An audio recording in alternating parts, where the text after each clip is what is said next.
Omar Alexis est ici, donc comme j'ai dit tout à l'heure, Omar Alexis c'est un poète, c'est un écrivain, c'est un éditeur, puis il est ici donc pour partager un conte mexicain, si j'ai bien compris, Omar, et après sa traduction en français. Alors je vous introduis Omar Alexis. Omar Alexis, mesdames et messieurs. J'apporte un conte pour l'enfant. Pas grave. Nous sommes tous des enfants. Des enfants au corps. Et en fait, c'est une anecdote que j'ai vécue au Népal, dans la forêt du Népal. Nous sommes allés voir, nous sommes rentrés dans la forêt pour voir les animaux en liberté, dont les tigres. C'était assez chanceux de voir un tigre en liberté. Puis, ici, ça fait comme ça. Même si on n'était pas si proche, quand même, on était de l'autre côté de la rivière. On était allé en pleine saison chaude. Il faisait très chaud, très humide. Même les animaux étaient comme tranquilles, heureusement pour nous. Et puis, bon, de continuer l'anecdote, je vais vous la lire. C'est une petite livre que j'ai fait pour mon enfant, en espagnol et en français, donc on va les lire en français. Est-ce que tout le monde comprend le français? Oui. Si, Seigneur. Est-ce que tout le monde comprend le bon français? Oui. Donc désolé pour la prononciation. Ça s'appelle l'outrinaï, que c'est le nom pour la loutre, le nom scientifique pour la loutre. C'est une anecdote d'un tigre et de loutres, une famille de loutres. Évidemment, je fais un conte pour mon enfant. Il venait de prendre le contrôle du groupe et beaucoup se méfiaient de lui à cause de son jeune âge. Même s'il avait déjà établi qu'il était le plus fort, les autres n'étaient pas convaincus car sa façon de faire les choses était peu orthodoxe. Lors de cette journée de canicule, la vie dans la forêt était plus tranquille que d'habitude. Pendant la nuit, on avait entendu les feuillements d'un groupe de tigres. Les lieux étaient peu sûrs. Il aurait fallu se déplacer vers l'ouest, là où il habitait les éléphants de cette région accidentée. Il y a des petits dessins aussi. Vous les voyez? Dans son clan, il avait 18 membres et 5 nourrissons, un nombre appréciable sans doute. Il fallait les protéger n'importe comment. À la tête du groupe, il parcourut en silence. Il parcourut en silence les bords de la rivière Ganga, dans cette partie où elle ne s'appelle plus comme la déesse fâchée Kaligandaki. Quelques dauphins curieux s'approchaient discrètement et là où la rivière se contournait en cachant son parcours, ils se submergèrent soudainement dans les seaux de chocolat. Parce que la rivière est très baignée. La loutre leader s'arrêta en chemin et força les groupes à rester ensemble, en silence.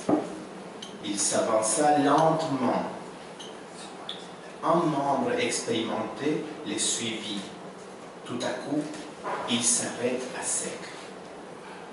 La queue dans l'eau, un tigre dormait sur les feuillages serrés des arbres. Notre ami la loutre eut une idée. Le petit Ludo se submergea complètement. Il pouvait retenir son souffle plus de 8 minutes. Comme tout bon leader, très prudemment, il s'approcha du tigre. Les membres du clan ne comptaient pas ce qu'il voulait faire. Les singes ouvrirent les yeux. Il n'en revenait pas. Serait-il capable d'affronter directement les tigres? Pourquoi mourir de façon si horrible? Quelques-uns l'ont expliqué comme une audace de fidélité envers les groupes. Les tigres, en les dévorant, allaient oublier les restes du clan. Mais alors, la loutre prit élan et sauta directement sur les dos du tigre qui, terrorisé, partit en courant sans chercher à en savoir plus. Petit Ludo se laissa tomber sur l'herbe et frappa rapidement avec sa queue la surface de la rivière. Après, il resta pour guetter le chemin. Les groupes comprit les signaux et, en se dépêchant, ils ont traversé le passage. Une fois que les derniers passa en toute sécurité, les groupes reprirent le parcours. Quelques minutes plus tard, les tigres reviennent, curieux et surpris de voir ce qui s'est passé. La tranquillité l'irrita. Il grogna avec force, s'interna dans la jungle, très dérangé, et il se plaignait parce que dans son sommeil, il rêvait qu'il était sur le point de dévorer une loutre.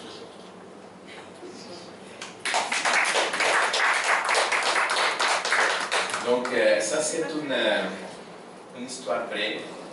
Quand on finalement est arrivé voir les tigres, il avait un tigre qui dormait. On a eu la chance de voir cette famille de loutres qui s'approchait et vraiment c'est ça qui s'est arrivé. Il y a la famille de loutres qui sont arrêtées dans un petit coin. Il y a 2 loutres qui sont avancées tranquillement et les tigres dormaient avec la queue dans l'eau. Donc, il dormait tellement profond que quand la loutre a sauté sur lui, il est parti en courant. Parce qu'il y a des crocodiles, il y a toutes sortes d'animaux, donc j'imagine que l'instinct du tigre, il a fait comme échapper. À ce moment, la loutre a frappé avec sa queue l'eau et toute la famille a passé ensemble. Quelques minutes plus tard, le tigre est revenu juste pour voir ce qui s'est passé. Puis il était vraiment fâché. Et c'est là qu'on se rend compte que les tigres, c'est des animaux assez forts, mais qu'on peut quand même les maîtriser. Donc, le message, c'est de voir et les songer. Merci beaucoup. Omar, si tu peux résumer ce conte en espagnol, donc ça serait le bienvenu. Tout à l'heure, on a partagé le conte en arabe. Donc, à toi. Juste le résumé. Résumer ou le dire? Le dire en espagnol.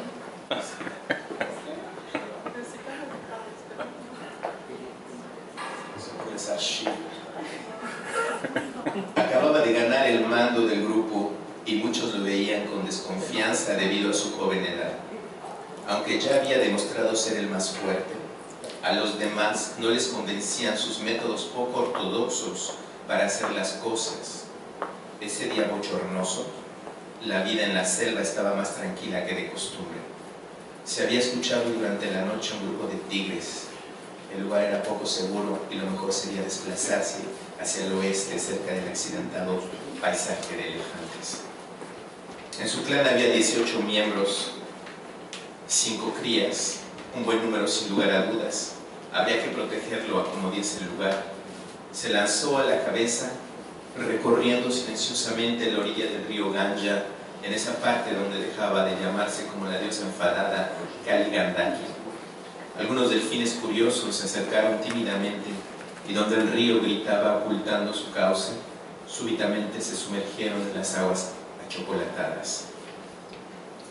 La nutria líder paró su marcha y obligó al grupo a quedarse junto, en silencio. Avanzó lentamente. Uno de los experimentados lo acompañaba. De pronto se detuvieron en seco. Echado con la cola en el agua, un tigre dormitaba bajo el tupido follaje de los árboles. Nuestro amigo guía, la nutria, tuvo una idea. El lobito de agua se sumergió completamente. Podía aguantar más de 8 minutos, por algo era el líder. Con mucho sigilo se acercó al tigre. Los de su clan no entendían qué pretendía hacer. Los monos abrieron los ojos como no pudiéndolo creer. ¿Sería capaz de enfrentarse directamente con el tigre? ¿Por qué morir de esa forma tan aterradora? Algunos comenzaron a explicarlo como un arrojo de fidelidad al clan. El tigre, al devorarlo, se olvidaría de los demás. Así que la nutria tomó velocidad y saltó directamente en el lomo del tigre, quien, aterrorizado, echó a correr sin averiguar nada más. El lobito de agua se dejó caer en la hierba y rápidamente golpeó con la cola la superficie del río. Después se vio vigilando el camino. El grupo comprendió y, apresurándose, atravesó el paraje. Una vez que pasó el último en toda seguridad, reanudaron el camino. Algunos minutos después regresó el tigre, curioso y sorprendido a ver qué pasaba. La tranquilidad lo irritó. Gruñó con fuerza muy molesto e internándose en la jungla se lamentaba porque en su sueño estaba a punto de devorar a una nutria. Gracias. Est-ce que c'est les dessins de votre fils? Non, on les a fait ensemble, mais c'est moi qui ai fait un peu les dessins, c'est lui qui a coloré. Merci beaucoup. Donc, c'était Omar Alexis Ramos, qui aussi, je répète, je rajoute parce que je l'ai mentionné tout à l'heure. Omar Alexis aussi est dans le théâtre. Donc, j'ai assisté à la Palabrava dans des soirées de poésie où vous voyez que lorsqu'il partage la poésie, c'est accompagné donc de performances théâtrales.